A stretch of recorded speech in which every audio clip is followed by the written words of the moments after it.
నమస్కారం, welcome to I dream. నేను మీ విజేత. ప్రస్తుతం మనతో పాటు ఉన్నారు ప్రముఖ ఆధ్యాత్మికవేత్త డాక్టర్ అనంతలక్ష్మి అమ్మగారు. ఇప్పుడు అమ్మతో మాట్లాడి మన సందేహాలన్నింటినీ నివృత్తి చేసుకుందాం, మరిన్ని మంచి మంచి విషయాలు అడిగి తెలుసుకుందాం. అమ్మ నమస్కారం. అమ్మ నమస్తే అమ్మ. అమ్మ, ఈ మధ్యకాలంలో ఆడవాళ్ళలో చూసుకుంటే ఎక్కువగా పీరియడ్స్కి సంబంధించిన ఇబ్బందులు చాలా వరకు ఎక్కువగా చూస్తున్నామమ్మా. అవునమ్మా. చాలా మందిలో బాగా ఆలస్యం అవ్వడము, ముందుగానే వచ్చేయడము, లేదంటే ఎక్కువగా బ్లీడింగ్ అవ్వాల్సిన దానికన్నా ఎక్కువ అవడం, రకరకాల సమస్యలమ్మా. అసలు నిజంగా పూర్వకాలంలో చూసుకుంటే ఇలాంటి సమస్యలు ఏమీ ఉన్నట్టుగా అసలు ఎప్పుడు వినలేదమ్మా. నిజంగా ఎలాంటి జాగ్రత్తలు తీసుకుంటే ఇలాంటి సమస్యల నుంచి బయటపడవచ్చు అంటారమ్మా? ఆ రోజుల్లో పెద్దగా చెప్పలేదు కనుక, కానీ ఇన్ని మాత్రం లేవు. కాకపోతే వాళ్ళు రోగం గురించి చెప్పుకోలేదు, కానీ వాళ్ళు మాకు పీరియడ్స్ వచ్చాయని చెప్పుకోవడానికి మొహమాట పడలా. అది సమస్య. ఇప్పుడు మొహమాట పడుతున్నారు. అవునమ్మా. ఇప్పుడు పురుషులతో పాటు సమానంగా మేము పనిచేస్తామని బయటకు వచ్చినప్పుడు శారీరకమైనటువంటి తేడా ఉంది కదా, దీన్ని పరిగణనలోకి తీసుకోవాల్సిన అవసరం ఉన్నదా లేదా? ఉంది. అది తీసుకోకుండా వాళ్ళతో సమానంగా చేద్దామని మనం అనుకుని, మాతో పాటు సమానంగా జీతాలు తీసుకుంటున్నారు గనక చేయక చస్తారా అని వాళ్ళు మన ఎత్తిన రుద్ది ఎంత నిజాయితీగా చేసినా ఇవి రావడం వల్ల కూడా కొన్ని సమస్యలు ఉన్నాయి. ప్రధానంగా కావాల్సింది ఏమిటంటే, శరీరంలో పెద్ద అలజడి జరుగుతుంది కదా పీరియడ్స్ వచ్చినప్పుడు, అప్పుడు దానికి కాస్త విశ్రాంతి ఇవ్వద్దా? ఇవ్వాలి. ఇది మనసు మీద ప్రభావం చూపిస్తోందని అందరికీ తెలుసు కదా. అప్పుడు చికాగ్గా ఉంటాం కొద్దిగా, అయ్యో మామూలుగా కన్నా కాస్త ఇరిటబిలిటీ ఎక్కువ ఉంటుంది.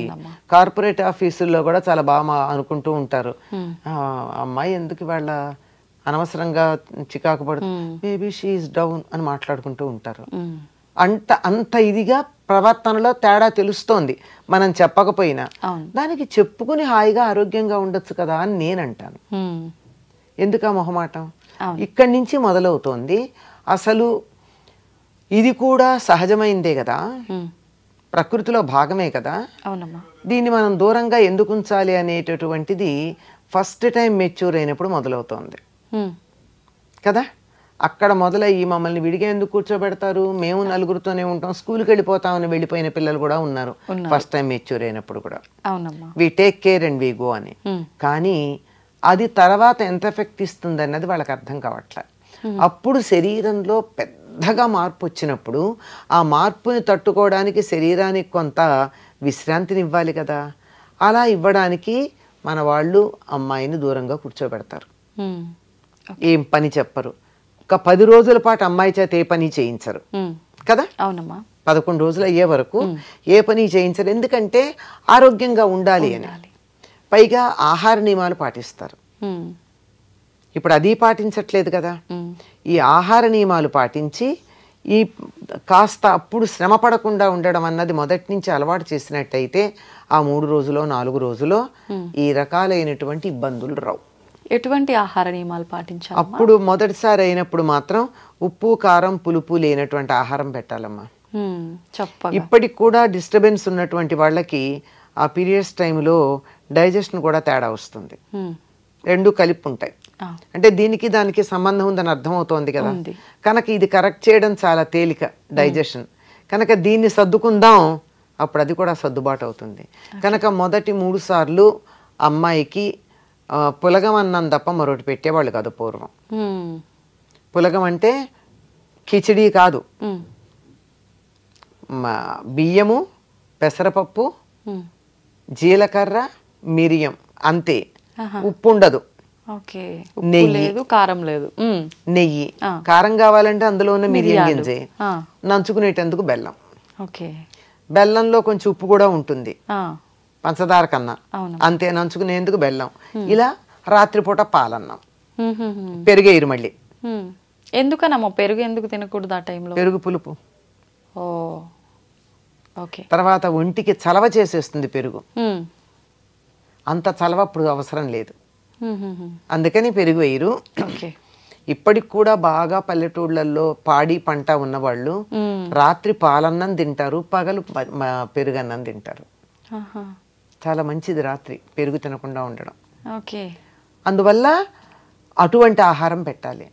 ఇంకా పైగా వాళ్ళకి ఏదన్నా ఆకలి అనిపిస్తే అనిపించినా అనిపించకపోయినా బలవంతంగానైనా చిమ్మిలి పెడతారు. అంటే అమ్మా చిమ్మిలి నువ్వులు బెల్లం మిశ్రమం. నువ్వులు బాగా దంచాలి, తొందరగా అరగడం కూడా కష్టం, చిన్నవి కదా.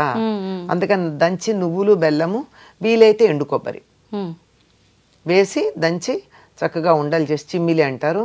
ఆ పిల్ల చేత వీలైనంత తినిపిస్తారు. అందుకని వచ్చిన వాళ్ళందరూ కూడా అదే పంచుతారు. అవును, చిమ్మిలి ఎప్పుడు పెడతావా అని అడుగుతారు అమ్మాయిని. అది చాలా మంచిది ఆరోగ్యానికి. ఎందుకు అంటే చిమ్మిరి తిన్నట్టయితే లోపల ఎక్కడన్నా క్లాట్స్ ఉండిపోతే వెళ్ళిపోతాయి. వెళ్ళిపోతాయి. ఇప్పటి నుంచి అమ్మాయికి ఇంతకు ముందు కన్నా ఎక్కువ కాల్షియం అండ్ ఐరన్ కావాలి. కాల్షియం ఏమో ఎముకలు బలంగా ఉండడానికి, ఐరన్ ఏమో పోయిన రక్తాన్ని మళ్ళీ నింపడానికి. కనుక ఈ రెండు మనకి ఇవ్వగలిగినటువంటిది చిమ్మిరి. అందుకని చిమ్మిరి పెడతారు. ఆ రెండు రావడంతో పాటుగా ఈ రెండు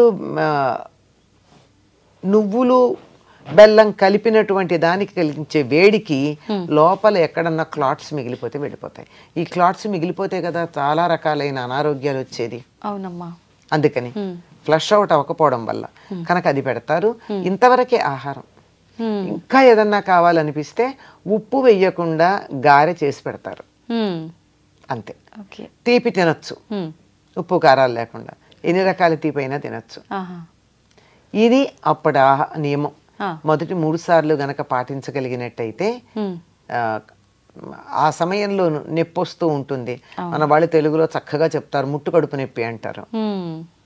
అంటే ఆ ఫ్లష్ అవ్వడానికి అది చాలా ఇబ్బంది పడుతూ ఉంటుంది లోపల నుంచి, లేదా ఓవర్ అవుతూ ఉంటుంది. ఈ రెండింటిని కంట్రోల్ చేయాలి జీవితాంతం అంటే మొదటి 3 సార్లు పూర్తి రెస్ట్. డాక్టర్ల పరిభాషలో చెప్పాలంటే బెడ్ రెస్ట్ లాంటిది. అంటే ఏ పని చేయకూడదు, అలా విశ్రాంతిగా కూర్చోవాలి. ఈ ఆహారం తీసుకుంటే చాలా వరకు ఆరోగ్యంగా ఉంటుంది. నేను పేరు మర్చిపోయాను కానీ ఫ్యూచర్లో ఎప్పుడూ కూడా ఆడపిల్లలకి టెటనస్ ఇంజెక్షన్ అవసరం లేకుండా ఉండడానికి ఒక ఇంజెక్షన్ ఇస్తారమ్మా. చాలా మందికి తెలియదు ఆ సంగతి. మెచ్యూర్ అయినటువంటి 6 నెలల లోపల ఇవ్వాలి. తర్వాత 2 ఏళ్లకో ఎంతకో మళ్ళీ ఇవ్వాలి. ఆ తర్వాత ఇంకొకసారి ఇవ్వాలి. అలా ఇచ్చినట్టయితే లైఫ్లో ఆడపిల్లకి మళ్ళీ టెటనస్ తీసుకోవాల్సిన అవసరం రాదని. Please consult a good gynaecologist, అప్పుడు బాగా తెలుస్తుందా. పేరు మర్చిపోయాను ఆ ఇంజెక్షన్ పేరు. అది గనక అలా ఇచ్చినట్టయితే వాళ్ళకి లైఫ్ లాంగ్ టెటనస్ అవసరం రాదు. అట్లా. ఎందుకంటే చాలా సందర్భాల్లో ఆడవాళ్ళకి చాలా అవసరమా. వంట చేస్తూ చేస్తూ కత్తి తగులుతుంది, ఇంకో పని చేస్తుంటే ఏదో తగులుతుంది, తర్వాత డెలివరీస్ అని అదని ఇదని ఏదో రకాలు టెటనస్ తీసుకోవాల్సిన సందర్భాలు చాలా వస్తాయి. ఇన్నిసార్లు తీసుకోవాల్సిన పని లేకుండా ఒకటి ఉంటుంది. ఇది ఆ సమయంలో శారీరకంగా మానసికంగా విశ్రాంతి తీసుకుంటూ సాత్విక ఆహారం తీసుకుంటూ గనక ఉన్నట్టయితే 100% వరకు మనం ఈ సమయంలో వచ్చే కడుపు నొప్పులు ఇబ్బందులు అధిగమించవచ్చు. 100% జాగ్రత్తలు తీసుకుంటే 90% అని చెప్తున్నా. మిగిలిన 10 ఎలాగో రకరకాల తేడాలు ఉండనే ఉంటాయి. సహజంగా ఉండేవి, ఇతర అనారోగ్యాల వల్ల వచ్చేవి, ఇంకా వేరే సమస్యల వల్ల వచ్చేవి తేడాలు ఉంటాయి. వాటికి సంబంధించి జాగ్రత్తలు మాత్రం తీసుకోవాలి. ప్రధానంగా విశ్రాంతి, శారీరక మానసిక విశ్రాంతి అవసరం ఆ 3 రోజులు. చెప్పండి ఓపెన్గా, నాకు శరీరం సహకరించదు, నే బరువైన పనులు చెయ్యను, I will compensate later on, but ఇప్పుడు మాత్రం నేను తేలిగ్గా చేస్తానని చెప్పగలిగిన ధైర్యం ఉన్నప్పుడు ఆడపిల్లలు మగవాళ్ళతో సమానంగా ఉద్యోగం చేయొచ్చమ్మా. అది చెప్పలేరు, వాళ్ళతో కలిసి సమానంగా చేద్దాం అనుకుంటారు. 30 ఏళ్లకే హిస్టెక్టమీలకు పెడుతున్నారు, అబార్షన్లు అవుతున్నాయి, ప్రెగ్నెన్సీ రావడం లేట్ అవుతోంది, విపరీతంగా ఫైబ్రాయిడ్లు అవి వాటితో నానా అవస్థ పడుతున్నారు. ఎందుకమ్మా అనారోగ్యం కొని తెచ్చుకోవాలి? తర్వాత ఆ సమయంలో పాటించే హైజీన్ సరిగ్గా లేకపోవడాలు, అవునమ్మా, సరైన అవగాహన లేక చేసేటటువంటి పనులు చాలా ఉన్నాయి. అతి తెలివిగా టూ మోడర్న్ అనుకుని, టూ అడ్వాన్స్డ్ అనుకుని అవలంబించే పద్ధతులు, ఇలాంటివన్నీ కూడా చాలా అనారోగ్యాన్ని తీసుకొచ్చి పెడుతున్నాయమ్మా. ఆడవాళ్ళల్లో చాలా త్వరగా అనారోగ్యానికి పాలయ్యేటటువంటి భాగం యుట్రస్ మాత్రమే. వెరీ ససెప్టబుల్, అక్కడే వస్తుంది ఎవరు వచ్చిన. దాన్ని జాగ్రత్తగా చూసుకోగలిగితే చాలు. ఓకే అమ్మా, ముందు జాగ్రత్తలు తీసుకుంటే ఇలాంటి ఇబ్బందులు రాకుండా 90% అవకాశం ఉంది. కానీ అప్పుడు తీసుకున్నాం తీసుకోలేదు ఏం తెలియదు. ఇప్పుడు చాలామంది నీరసం అయిపోవడము, కడుపులో నొప్పితో ఇబ్బంది పడడము, నిజంగా పెయిన్ వచ్చినప్పుడు సరిగ్గా ఫుడ్ తీసుకోరు, ఆ 2 days పడుకుంటారు, నరకం. ఆ నొప్పి నుంచి ఉపశమనం కలగాలంటే చిట్కా ఏమైనా ఉందమ్మా దానికి? చిట్కా ఏముందమ్మా, పాలన్నం తినండి మొదటిది, అంతే సరిపోతుంది. ఉప్పు కారాలు తగ్గించే, అది ప్రధానంగా కనపడేది అదొకటే. మిగిలింది వైద్యుడి దగ్గరికి వెళ్ళండి. నాకు తెలిసినంతలో హోమియోలో దీనికి మాత్రం అద్భుతమైనటువంటి వైద్యం ఉందమ్మా. ఓకే, కొన్ని వందల మంది ట్రీట్ అవ్వడం నేను నా కళ్ళతో చూసా. రేపు ఫైబ్రాయిడ్ ఆపరేషన్కి వెళ్ళాలన్న వాళ్ళని కూడా మీ ఒక్క 15 రోజులు, ఒక్క 2-3 వారాలు ఓపిక పట్టగలరా అని అడిగి మందులు ఇచ్చి తగ్గించినట్టు 6 నెలల్లో తగ్గించినటువంటి కేసులు జస్ట్ హోమియో. ఓకే, అంటే ఆయుర్వేదంలో ఉన్నాయో వీటిలో ఉండుండొచ్చు, నాకు తెలియని సబ్జెక్ట్ నేను చెప్పలేను కనుక ఇది నేను కళ్ళతో చూసిన విషయం చెప్తున్నా. ఓకే, నిజంగా మీరు చెప్పినట్టుగా మాట్లాడలేకపోవడం ఒక రీజన్, అదే ప్రధానం. ఆ టైంలో పనులు చేయడం, ఇలాంటివి నిజంగా తగ్గించుకుంటే కొంతలో కొంత బయట అవకాశం ఉంటుంది. ఆ సమయంలో విశ్రాంతి ఇవ్వండి. మానసికంగా కూడా ఒత్తిడి వద్దు, శారీరకంగా వద్దు, రిలాక్స్. అందరూ ఏదో వీకెండ్స్కి రిలాక్స్ అవుతాం, వెకేషన్లో రిలాక్స్ అవుతాం, బ్లో అవుట్ ఇలాంటి మాటలు చాలా అవన్నీ పక్కన పెట్టండి. అంటే అవి చేయొద్దంటల్లా. ఆడవాళ్ళు మాత్రం నెలకు 3 రోజులు రెస్ట్ తీసుకోండి చాలు. నిజంగా చాలా హెల్ప్ అవుతాయమ్మా మీ మాటలు మా అందరికీ. ఎందుకంటే ప్రాక్టికల్గా ఉపయోగపడ్డ మాటలే నేను మీకు చెప్పాను. నాకు తెలియని విషయాల జోలికి నేను చెప్పాల. చాలా ప్రధానమైంది, మన చేతులతో మనం కొని తెచ్చుకున్న సమస్య మనం తలుచుకుంటే క్షణంలో దాటగలిగింది ఏమిటంటే డిస్టర్బింగ్ ది బయో క్లాక్. రాత్రుళ్ళు మేలుకుని పగలు పని చేయడం, పగలు నిద్రపోవడం అన్నది ఉంది. దానివల్ల చాలా సైకిల్ దెబ్బతింటుంది, దానివల్ల అన్ని రకాల సమస్యలు వస్తున్నాయి. Even for pregnancy it is a problem. Okay, రాత్రిళ్ళు మేలుకుని పగలు పని చేయడం కాదు, పగలు నిద్రపోవడం, ఇది చాలా తప్పు. రాత్రిళ్ళు పడుకోండి, పగలు పని చేయండి, ఇర్రెగ్యులారిటీ తొందరగా సర్దుకుంటుంది. ఓకే, ఇది మెయిన్ చాలా ముఖ్యమైనటువంటిది.